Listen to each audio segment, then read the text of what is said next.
오늘은 본문인 요한계시록 18장에 관해서 네 번째 설교합니다. 본문을 살펴볼수록 말씀드릴 내용이 점점 늘어나서 네 번째까지 설교하게 되었습니다. 요한계시록 18장은 여러 번 말씀드렸듯이 세 문단으로 나누어 볼 수 있습니다.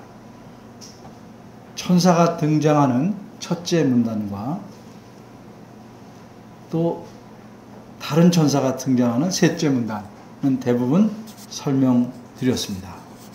그래서 오늘은 둘째 문단에 좀 치중해서 살펴보려고 합니다. 둘째 문단에서는 요한이 하늘에서 다른 음성이 나와 말씀하시는 내용을 듣게 됩니다. 이 둘째 문단은 4절부터 20절까지 계속됩니다.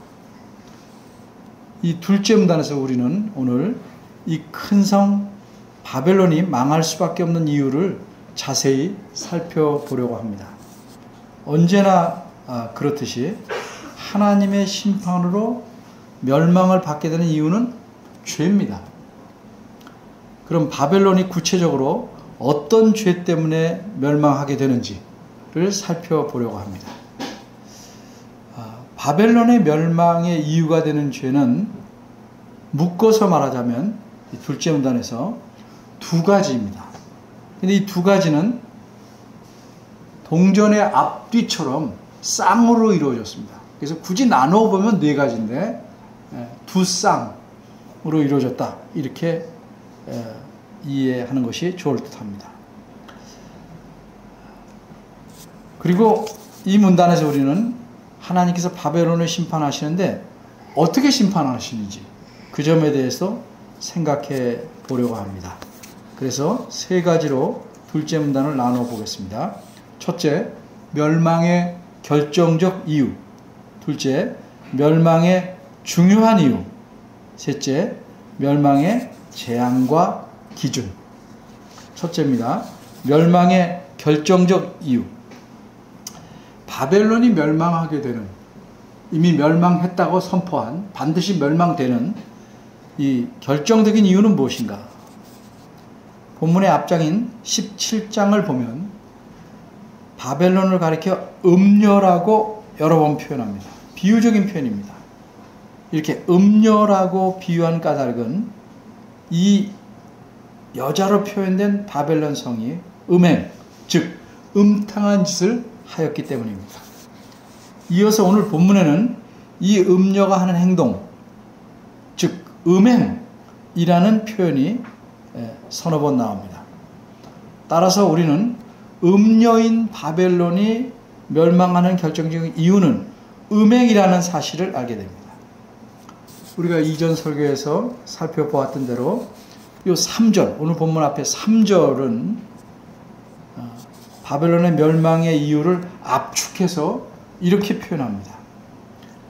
그 음행에 진노의 포도주를 인하여 만국이 무너졌습니다. 이 말씀에서 우리는 바벨론 멸망의 결정적 이유가 음행이다 하는 사실을 알 수 있습니다. 이 음행으로 인해서 바벨론은 물론이고 만국이 무너졌다, 이렇게 선언합니다. 다시 말해서 바벨론과 모든 나라가 멸망한 이유는 음행입니다. 음행. 그럼 이렇게 바벨론은 물론이고 모든 나라까지 멸망할 수밖에 없는 까닭은 또 무엇일까? 3절 중간에 나온 땅의 왕들이, 이 세상의 왕들이 그로 더불어 음행하였으며 라는 문장에서 알 수 있습니다. 모든 나라의 왕들이 바벨론과 더불어, 바벨론과 함께, 바벨론처럼 음행하였기 때문이라고 말씀합니다. 그럼 음행이란 무엇입니까? 사람의 경우에 음행이란 남편이나 아내가 자기 배우자를 배신하여 다른 여자나 남자와 깊은 관계를 가지는 것을 뜻합니다. 그런데 바벨론은 사람이 아니고 큰 성입니다. 큰 성 자체가 어떻게 음행을 하겠습니까? 그러니까 큰 성 바벨론 말할 때는 거기 있는 사람들 전체를 포함하는 말이지만 어쨌든 큰 성, 바벨론을 사람에 비유해서 음행이라고 표현한 것입니다. 그럼 음행이란 무엇을 의미하는 표현일까? 한마디로 말하면 음행이란 우상을 섬기는 것을 뜻합니다. 사람은 모름지기 하나님만을 섬겨야 합니다. 예수님을 믿지 않는 사람의 경우에도 하나님만을 섬겨야 됩니다. 왜냐하면 그를 지으신 창조주가 하나님이시기 때문에 그렇습니다. 예수님을 믿는 사람의 경우에는 더욱더 하나님을 섬겨야 됩니다. 하나님은 창조주이시며 또한 죄에서 건져주시고 자기 백성과 자녀로 삼아주신 구주이시기 때문에 더욱 삼위 하나님만을 섬겨야 합니다. 그런데 하나님이 아닌 다른 것을, 창조주가 아닌 피조물을 신으로 섬기고 하나님 대신 그것에 영광을 돌리는 것, 이것을 우상숭배라고 합니다. 이런 우상숭배를 음행이라고 비유했습니다. 근데 우상숭배는 그 자체로만 끝나지 않았습니다. 본문에서는 로마를 바벨론으로 비유하였습니다. 그런데 이 요한계시록의 기록 배경에는 로마가 그 황제를 신으로 섬기게 하는 사실, 그것을 염두에 두고 기록하고 있는 것입니다. 바꿔 말하자면 그 로마의 종교는 황제를 숭배하는 것이었습니다. 그러니까 이것은 분명히 우상 숭배입니다. 로마는 로마뿐만 아니라 로마 제국에 속한 모든 사람에게 황제를 주님이라고 고백하고 신으로 섬기도록 요구하였습니다. 만일 이런 요구에 따르지 아니하면 억압하고 박해하고 심지어는 죽입니다. 요한계시록 17장 6절 그 앞에 보면 음녀인 이 로마가 성도들을 얼마나 많이 죽였는지를 이렇게 표현합니다. 이 여자가 성도들의 피와 예수의 증인들의 피에 취한지라. 또 오늘 본문 맨 끝절 24절에서 이렇게 말씀합니다. 선지자들과 성도들과 및 땅 위에서 죽임을 당한 모든 자의 피가 이 성중에서 보였느니라. 이처럼 바벨론이 멸망하는 결정적인 이유가 되는 죄악은 음행, 그리고 그에 따르는 살인에까지 이르는 폭력입니다. 따라서 이전에 설명한 바대로 17장 2절, 4절, 6절 전에 다 설명했는데 그 말씀을 염두에 두면 오늘 본문 18장 3절에서 그 음행의 진노의 포도주를 인하여 라는 표현의 의미는 이렇습니다. 부도덕한 일, 즉 더럽고 가증한 일들을 열정적으로, 격정적으로 행하기 때문에 라는 뜻입니다. 이처럼 황제를 신으로 섬기는 우상숭배와 이 요구에 따르지 않는 성도들을 압제하고 죽이는 부도덕한 일을 열정적으로 행한 것이 바벨론의 멸망의 결정적 이유입니다.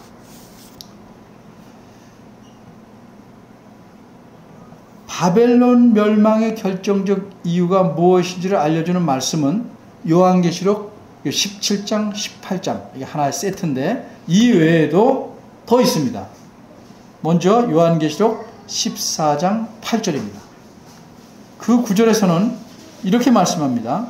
무너졌도다, 무너졌도다. 큰 성 바벨론이요. 모든 나라를 그 음행으로 인하여 진노의 포도주로 먹이던 자다.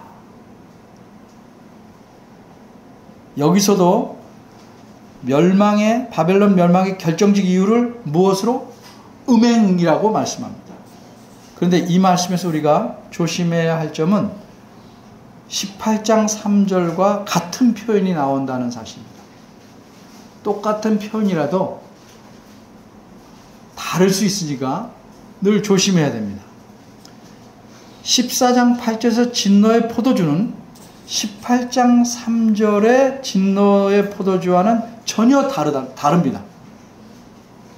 14장 8절에서 말씀한 진노의 포도주는 모든 나라가 행한 음행의 대가로 하나님께서 그들에게 마시게 하는 포도주입니다.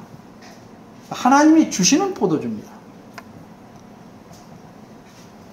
풀이하자면 모든 나라가 하나님께서 내리시는 진노를 받게 된다는 의미에서 진노의 포도주라고 표현했습니다.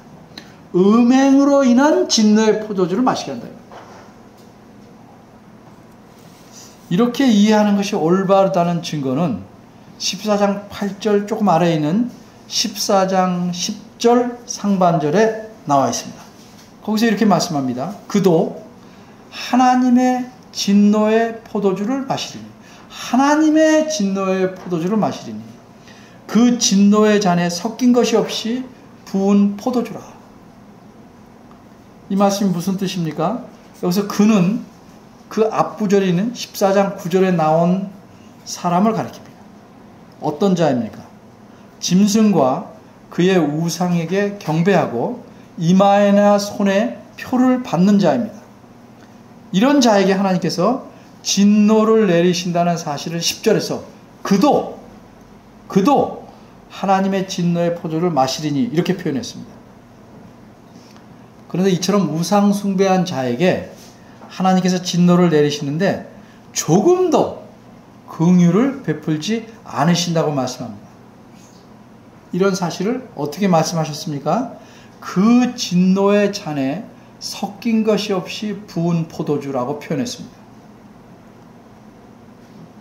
여러분이 커피 에스프레소인가요? 원에? 네. 그거 그대로 먹으면 뭐 정말 쓰지요. 좀 물을 부으면 또 견딜만 하잖아요. 그러니까 이 진노의 포도주에 물 같은 것을 섞어서 희석하지 않은 원액 그대로 진하게 마시게 하겠다. 이런 말씀의 뜻입니다. 그러니까 우상 숭배한 자가 받는 하나님의 진노는 얼마나 무서운가요? 이 무서운 사실을 14장 10절 하반절과 11절에 이렇게 말씀합니다. 거룩한 천사들 앞과 어린 양 앞에서 불과 유황으로 고난을 받을 것이다. 고통을 받을 것이다. 그 고통의 연기가 세세토록 대대로 기한이 없어요. 영원히 올라가려.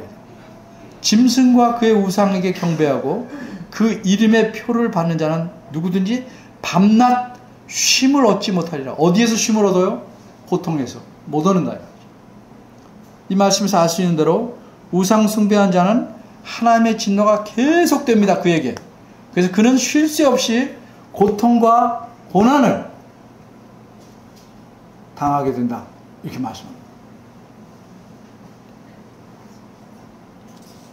불에 데워보시고 유황에 타본 사람은 없겠지만 그 고통이 얼마나 심한지는 상상해보면 알 수 있을 것입니다. 이처럼 하나님께서 마시게 하는 진노의 포도주는 하나님께서 음행한 자에게 마시게 하는 하나님이 주시는 진노의 포도주입니다. 그런데 18장 3절에서 진노의 포도주는 멸망의 원인이 되는 포도주입니다. 아까 14장에서는 멸망의 대가로 주어지는 진노의 포도주고 18장 3절에서는 멸망의 이유가 되는 포도주입니다. 왜냐하면 그 음행의 진노의 포도주를 인하여 이렇게 표현했기 때문에 그렇습니다. 따라서 지지난 설교에서 말씀드린 것처럼 18장 3절에서 진노의 포도주는 하나님께서 내리시는 진노의 포도주가 아니라 미친 듯이 음행하게 만드는 포도주를 뜻합니다. 따라서 번역할 때 진노의 포도주라고 하기보다는 광란의 포도주 또는 광란케 하는, 미치게 하는 포도주라고 번역하는 것이 더 바람직했을 것이다. 이렇게 생각합니다. 이는 바벨론과 땅의 왕들이 저지르는 음행, 즉 우상 숭배가 너무도 열렬하고 극심하였기 때문에 음행의 광란의 포도주, 이렇게 표현한 것입니다. 이렇게 바벨론 멸망의 결정적 이유가 무엇인지를 알려주는 17장, 18장 이외에 또 나온 말씀이 있는데, 그 다음에 나오는 요한계시록 19장 2절입니다. 이렇게 말씀합니다. 요한계시록이 어렵죠. 따라가면서 보시지 않으면 전혀 알 수 없습니다. 자꾸 따라가면서 보셔야 됩니다. 자꾸 이해하려고 애를 쓰셔야 됩니다. 그의 심판은 참되고 의로운지라 음행으로 땅을 더럽게 한 큰 음료를 심판하사 자기 종들의 피를 그의 손에 갚으셨도다. 이 말씀의 중간에 뭐라고 그랬어요? 음행으로 땅을, 세상을 더럽게 한 큰 음료라는 표현이 있습니다. 이 표현에서 바벨론은 큰 음료다, 비유적으로. 그리고 온 세상을 음행으로 더럽혔다 는 사실을 알 수 있습니다. 그래서 이렇게 큰 음료를 하나님께서 공의로 심판하셨다 하는 사실을 말하고 있습니다. 그리고 이 심판을 가리켜 자기 종들의, 하나님께서 자기 종들의 피를 갚으신 것이다, 이렇게 표현합니다. 따라서 바벨론 멸망의 결정적 이유는 음행, 그리고 거기 따르는 살인입니다. 성도들을 죽인 겁니다. 이 두 가지, 음행과 살인에 이르는 폭력, 이 두 가지는 동전의 앞뒷면처럼 한 쌍을 이루는 것입니다.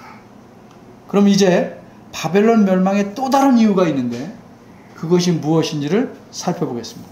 둘째, 멸망의 중요한 이유. 사실 이것도 결정적인 이유인데 같은 말을 두 번 쓰면 첫째, 둘째로 나누기가 좀 이상하니까 결정적 대신에 중요한이란 말을 썼어요. 같은 얘기입니다. 멸망의 중요한 이유. 오늘 본문 7절 앞부분에는 이렇게 말씀합니다. 그가, 바벨론이 어떻게 자기를 영화롭게 하였으며 사치하였는지. 이 말씀에서 우리는 바벨론이 행한 두 가지 일이 무엇인지 알 수 있습니다. 하나는 자기를 영화롭게 한 것이고 다른 하나는 사치한 것입니다. 여기서 자기를 영화롭게 한다는 뜻이 무엇입니까? 한마디로 교만하다 라는 뜻입니다. 교만하다. 왜 그렇습니까? 자기를 영화롭게 했습니다. 하나님을 영화롭게 하지 않고 자기를 영화롭게 했습니다. 근데 이런 교만은 겉모습에서도 드러날 수 있지만 좀 영악한 사람은 겉으로는 감출 수도 있습니다. 그래서 겸손하지 않은 사람이 얼마든지 교만할 수 있습니다. 겉으로도 교만을 나타내는 사람은 진짜 미련하게 교만한 사람이고, 겉은 겸손한 척하는데 교만한 사람은 아주 영악한 교만한 사람.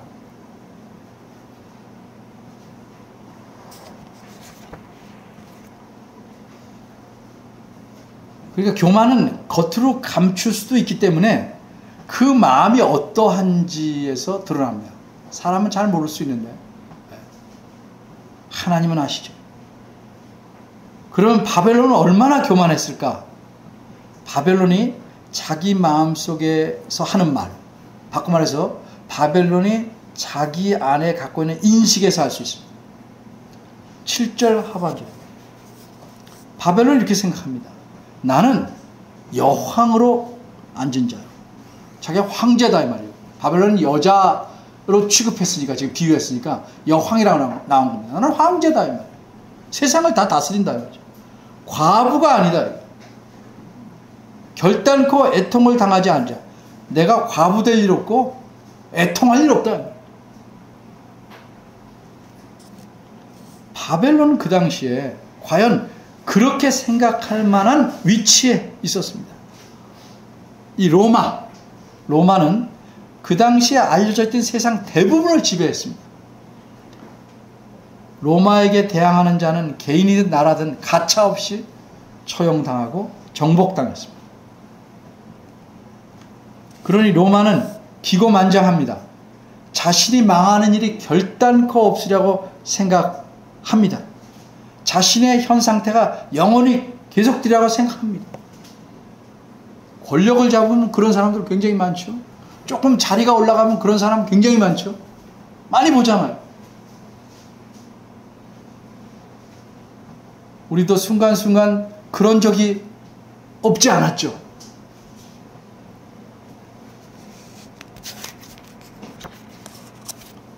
근데 이런 생각, 자기가 이러이러하다 하고 하는 생각은 하나님을 무시해버린 데서 나온 생각입니다.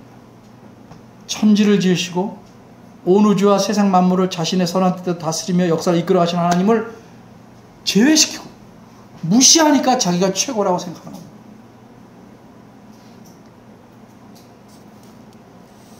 그렇습니다. 하나님을 제외시킨다면 로마는 최고입니다. 모든 것이 하나도 예외 없이 로마의 발 아래에 있었습니다. 그러나 로마의 생각대로 모든 것이 진행되지는 않았습니다. 하나님께서 하늘에서 로마를 눈여겨보시고 계셨기 때문입니다. 하나님은 어떤 분이십니까? 본문에서 드러나지만 세상 대부분을 정복하여 차지하고 있는 로마조차도 한순간에 불태우실 수 있는 분입니다. 로마가 결단코 자신은 애통당하지 않는다라고 큰소리쳐도 하루 동안에 온갖 재앙을 내리실 수 있는 분입니다. 이런 사실을 8절은 이렇게 말씀합니다. 그러므로 하루 동안에 그 재앙들이 이르리니 곧 사망과 애통과 흉년이라. 그가 또한 하나님께서 보내시는 불에 의해서, 여기서 그는 바벨론, 또한 불에 살라지리다. 이렇게 말씀합니다.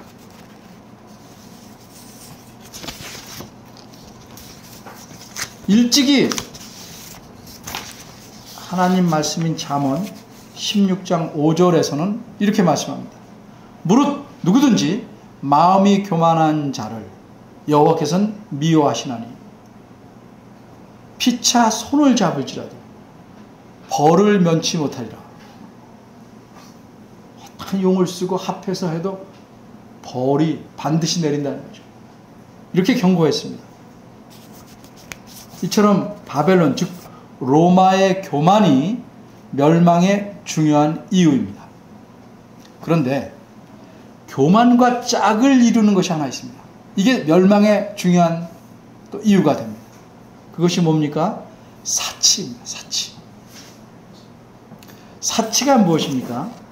사전에 따르면 사치는 필요 이상으로 돈이나 물건을 소비하는 것을 말하며 그래서 낭비라고도 합니다. 요새는 사치를 긍정적으로 생각하는 사람들도 있습니다. 그래서 사람들은 사치를 어떻게 생각하냐? 자기 분수를 넘어서지 않으면 자신이 사치하지 않았다 생각하는 듯합니다. 쉽게 말해서 자기가 벌어들이는 것을 무너뜨리지 않을 만큼 안에서 마음대로 써도 그거는 사치가 아니다 라고 생각한다는 거죠. 그렇게 생각한다면 많이 버는 사람은 수없이 써도 자기 경제가 흔들림 없이 사치가 아니고, 조금 버는 사람은 흔들리게 조금 써도 사치일까요? 기준이 뭐냐 하는 거죠. 적어도 성경 말씀에 비춰보면 이건 옳지 않은 생각이고 기준이 틀린 겁니다. 사치는 잊지 마십시오. 돈의 씀씀이가 아니고 교만에서 나오는 겁니다. 어떤 교만이요? 자신을 스스로 영화롭게 하기 위한 수단으로 쓰면 사치입니다. 왜 많은 사람이 지나치게 비싼 명품을 삽니까?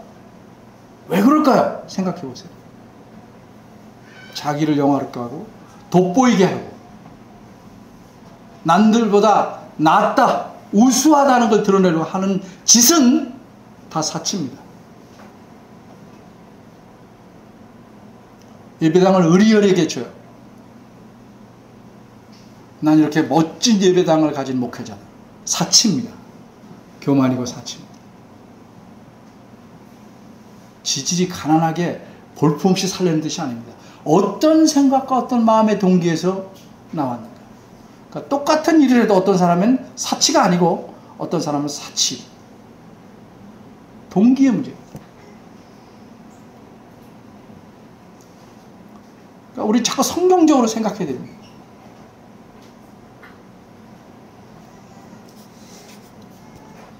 이 바벨론의 사치는 매우 심각했습니다. 뿐만 아니라 세상 사람들까지도 다 사치하게 만들었습니다.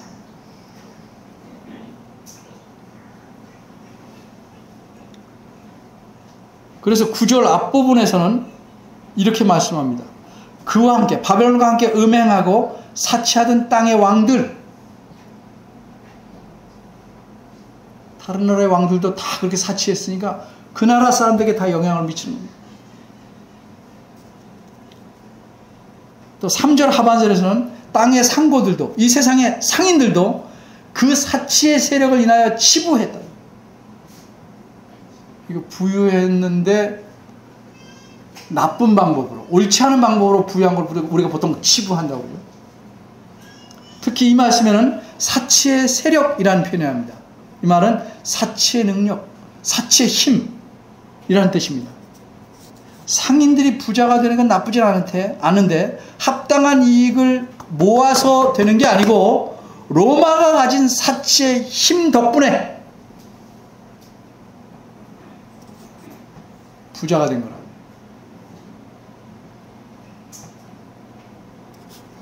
그러니까 로마가 얼마나 사치했는지 우리가 능히 짐작할 수 있습니다. 제품을 만드는 분들이나 쓰는 분이나 사치하게 만드는 것 삼가해야 되는 겁니다. 사치는 몇몇 사람들만 하는 게 아니에요. 교만에서 나오는 거기 때문에, 그리고 교만은 사람에게 살아있는 사람에게 그림자와 같은 것이라 늘 우리는 남들이 보기에는 검소하다 할지라도 사치할 위험을 늘 갖고 삽니다.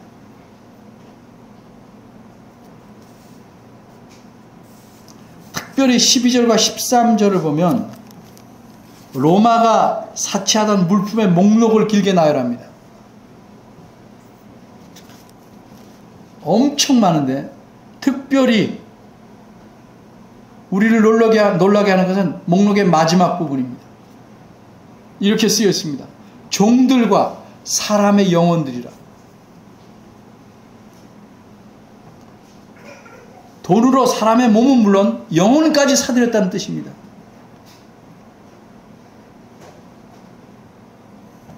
이처럼 바벨론이 멸망한 두 번째 중요한 이유는 교만과 사치입니다. 오늘은 여기까지만 설명하고 다음에 계속하겠습니다. 오늘 본문에서 드러난 하나님은 어떤 분이십니까? 하나님은 바벨론의 죄악을 심판하시는 분입니다. 과거에 하나님께서 바벨론을 이렇게 심판하셨다면 앞으로는 그렇게 안 하실까요? 하나님은 동일하시고 변하지 않는다. 오늘도 내일도 같은 원칙과 기준으로 세상을 심판하십니다.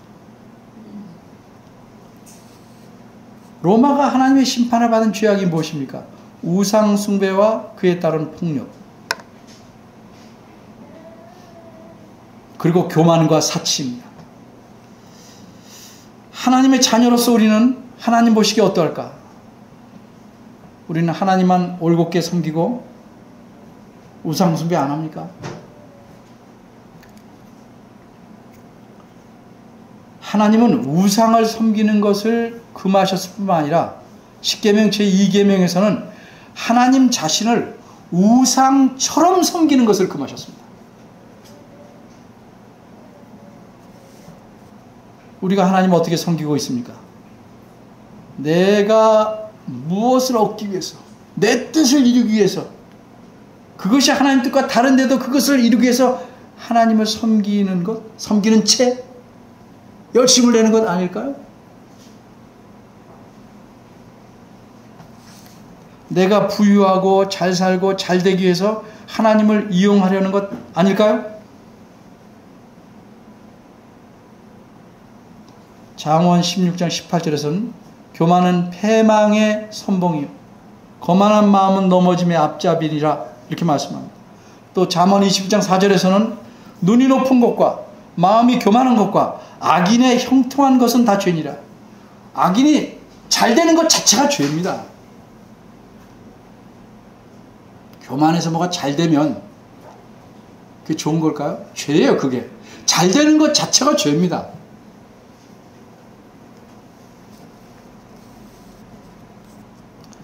예수님은 주기도문을 가르치시면서 뭐라고 말했습니까? 오늘날 우리에게 차고 넘치는 양식을 아니죠. 일용할 양식을 주옵소서 이렇게 기도하라고 그랬어요.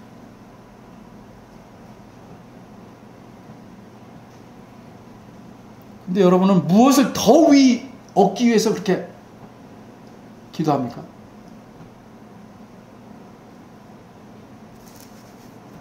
혹시 우리가 기도하는 것이 우리의 사치함을 얻기 위해 이루기 위해서 하는 기도는 아닙니까? 깊이 생각할 줄 아는 겸손한 사람이 되기를 바랍니다. 기도하겠습니다.